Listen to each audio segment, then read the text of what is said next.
अंगूरी रसमलाई बनाने के लिए यहाँ हमने एक भारे तले वाली कढ़ाई ले ली है। उसमें डाल दिया है 1 लीटर के करीब टोंड दूध। आप टोंड दूध का ही इस्तेमाल करें, फुल क्रीम बिल्कुल ना इस्तेमाल करें। आप दूध में उबाल आने देंगे। दूध में अच्छे तरीके से उबाल आ गया है। गैस की फ्लेम को बंद कर देंगे और दूध को हम इस तरीके से 4 से 5 सेकंड के लिए करछी से चला लेंगे। सिर्फ 4 से 5 सेकंड के लिए ही चलाना है। और इतने में हम इसके लिए एक घोल तैयार करेंगे, जिससे छेना बना के तैयार करेंगे। अब दूध से छेना यानी पनीर बनाने के लिए यहाँ मैंने 1 ढक्कन के करीब ले लिया है सिरका। आप चाहे तो 1 से 1.5 नींबू का रस का इस्तेमाल कर सकते हैं। और उसमें डाल देंगे हम आधी कटोरी के करीब पानी। एक घोल तैयार करेंगे। अब दूध को हम इस तरीके से लगातार करछी से चलाते रहेंगे और जो हमने ये सिरके का घोल बनाया है उसे थोड़ा थोड़ा करके डालते रहेंगे। थोड़ा सा डालेंगे, फिर से चलाएंगे, थोड़ा सा डालेंगे, फिर से चलाएंगे। इसी तरीके से हमने डालना है घोल को, एकदम से सारा नहीं डालना। मैंने यहाँ सारे घोल को 5 से 6 बारी करके थोड़ा थोड़ा करके डाल दिया है और इसे अच्छे तरीके से चला दिया है। अब हम इसे 2 मिनट के लिए ढक के रहने देंगे। लगभग 2 से 3 मिनट बाद देख सकते हैं रसमलाई के लिए जो छेना हमें चाहिए था वो बिल्कुल बनके तैयार है। अब हम इसे छान लेंगे। मैंने इस तरीके की एक बड़ी छलनी ली है और उसके ऊपर ये सूती साफ कपड़ा रख दिया है, जिस पर ये छेना डाल के मैंने अच्छे तरीके से छान लिया है। अब हम इस छेने को अच्छे तरीके से 2 से 3 बार के लिए धो लेंगे, ताकि सिरके की जो खटास है वो अच्छे तरीके से निकल जाए। अब छेने को अच्छे तरीके से धोने के बाद हम इसकी अच्छे तरीके से एक पोटली बना लेंगे और इसे अच्छे तरीके से निचोड़ लेंगे, ताकि इसमें बिल्कुल भी पानी की मात्रा ना रहे। इससे क्या होगा, हमारी जो रसमलाई बनेंगी वो बहुत ही अच्छे तरीके से स्पंजी फूली फूली बनेंगी और बिल्कुल भी नहीं फटेंगी। अब हमने अच्छे तरीके से निचोड़ लिया है। अब हम इसे 10 से 15 मिनट के लिए और रहने देंगे, ताकि पानी बिल्कुल जो थोड़ा बहुत भी रह गया वो अच्छे तरीके से निकल पाए। छेने का पानी इतने में निकलेगा, इतने में हम रबड़ी के लिए दूध चढ़ा देंगे। हमने ली है भारे तले वाली कढ़ाई, उसमें डाल देंगे 1 लीटर के करीब फुल क्रीम दूध। दूध में यहाँ एक उबाल आने देंगे। दूध में उबाल आना शुरू हो गया है। गैस की फ्लेम को बिल्कुल ही लो पर कर देंगे और इसमें डाल देंगे स्वाद के अनुसार देसी खांड। ये रसमलाई हम बिल्कुल ही हेल्दी तरीके से बनाएंगे, बिना चीनी के बना के तैयार करेंगे, तो अपने स्वाद के अनुसार यहाँ देसी खांड का इस्तेमाल करें। और डाल देंगे इसमें थोड़ा सा केसर। अच्छे तरीके से मिला देंगे और लो फ्लेम पे इस रबड़ी को 10 मिनट के लिए ही पकने देंगे। ज्यादा नहीं पकाना है, क्योंकि ये रबड़ी ज्यादा गाढ़ी नहीं होती रसमलाई के लिए। चलिए, इधर छेना भी बिल्कुल बनके तैयार है रसमलाई बनाने के लिए। देख सकते हैं बिल्कुल दानेदार है और इसमें बिल्कुल भी पानी नहीं है। अब हम हथेलियों की मदद से इस छेने को अच्छे तरीके से 2 मिनट के लिए मसलेंगे, थोड़ा सा प्रेशर देते हुए, यानी कि इसे बिल्कुल ही चिकना करेंगे। पहले 2 मिनट ही आपको इस तरीके से मसलना है, इस बात का ध्यान रखें।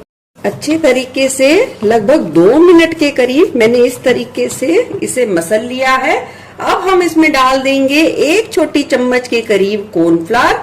कॉर्नफ्लावर डालने से क्या होगा, ये श्योरिटी मिल जाएगी कि रसमलाई हमारी जब हम इसे मीठे पानी यानी कि शुगर सिरप में डालेंगे तो वो बिल्कुल भी फटेंगी नहीं। तो अब हम कॉर्नफ्लावर डाल के फिर से हम इसे एक सार कर लेंगे और 3 से 4 मिनट के लिए फिर से हम हथेलियों की मदद से अच्छे तरीके से प्रेशर देते हुए मसल लेंगे, ताकि ये हमारा जो ये बैटर है जो रसमलाई का वो अच्छे तरीके से चिकना हो जाए और बिल्कुल मुलायम हो जाए।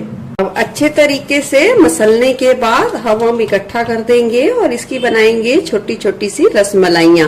बिल्कुल थोड़ा थोड़ा सा पोर्शन लेना है, इस बात का ध्यान रखें। और बनाएं तो पहले चेक करें कि उसमें कोई भी क्रैक ना हो। ये देखिए, मैंने एक चने यानी कि ये जो सफेद चना होता है उस हिसाब से उसके साइज की ये गोलियां बना के तैयार करी हैं, क्योंकि ये शुगर सिरप में उबलेंगी तो ये इसके 3 से 4 गुना बड़ी हो जाएंगी। तो इतनी ही गोलियां बनाकर तैयार करेंगे। छोटी छोटी 43 के करीब ये रसमलाई बनके तैयार हुई हैं। तो चलिए बढ़ते हैं नेक्स्ट प्रोसेस की तरफ। अब अब रसमलाई की रबड़ी का जो दूध हमें जिस स्थिति में चाहिए, यानी कि जिस कंसिस्टेंसी में चाहिए, वो बिल्कुल बनके तैयार है। बस इतना ही पकाना है। गैस की फ्लेम कर देंगे बंद और इसे अच्छे तरीके से ठंडा होने के लिए एक तरफ छोड़ देंगे।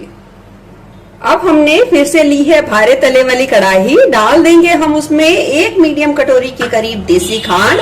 आप देसी खांड का इस्तेमाल कर सकते हैं, आप मिश्री को पीस कर इस्तेमाल कर सकते हैं। अगर आपके पास ना हो तब आप चीनी का इस्तेमाल करें। और मैं रेकमेंड करूंगी कि आप हेल्दी मीठा ही खाएं और हेल्दी ही रहें। 1 कटोरी देसी खांड है तो यहाँ डाल देंगे हम 4 कटोरी के करीब पानी। 4 कटोरी से आप ज्यादा पानी का भी इस्तेमाल कर सकते हैं, कोई भी दिक्कत नहीं है। अब हम पानी में एक उबाल आने देंगे। चाशनी में बहुत तेज उबाल आ गया है और इतना ही तेज उबाल हमें चाहिए। अब हम इसमें डाल देंगे थोड़ा सा केसर, ताकि बहुत ही अच्छा कलर और बहुत ही अच्छी खुशबू आए हमारी रसमलाई में। और ये उबलती तेज चाशनी में ही हम ये सारी रसमलाई एक एक करके छोड़ देंगे। और गैस की फ्लेम को हाई पे रखना है। हर सारी प्रोसेस में इस बात का ध्यान रखें। अब रसमलाई को ढककर हाई फ्लेम पे पहले हम 5 मिनट शुरू के उबलने देंगे।